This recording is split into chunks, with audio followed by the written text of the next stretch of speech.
Au début des années 2010, les constructeurs automobiles, dites-vous, c'est fou, mais quasiment chaque constructeur généraliste proposait une voiture puissante dans sa gamme. Ça paraît complètement dingue, hein. Et je ne parle pas de voitures exclusives, hein. Par exemple, même chez Citroën, il y avait une DS3 Performance Racing, une C4 VTS. Chez Peugeot, il y avait la 308 GTI. Chez Renault, forcément, il y avait toutes les RS. Chez Honda, les Civic Type R. Bref, tout ce genre de véhicules qui aujourd'hui n'existent plus ou ne vont plus exister. Mazda, eux, c'était vraiment des petits oiseaux parce qu'ils avaient des MX-5, des RX-8.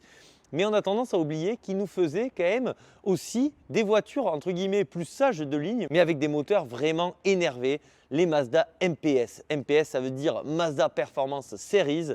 Et donc, ils vont commencer au début des années 2000 avec la Mazda 3 MPS de première génération, 260 chevaux dans une voiture qui a un look de voiture de pépère. Et donc, ensuite, ils nous auront proposé cette version-là, la seconde génération, qui a un look beaucoup moins de pépère, hein. La Mazda, ils se sont dit, on va arrêter de faire des conneries, on va te mettre des ouvertures dignes de Subaru Impreza. Et puis d'ailleurs, ce moteur 260 chevaux, on va le retrouver ici. On va également le retrouver sous le capot de la Mazda 6 MPS ou encore du Mazda CX-7. Tout le monde l'a oublié, pourtant il était génial.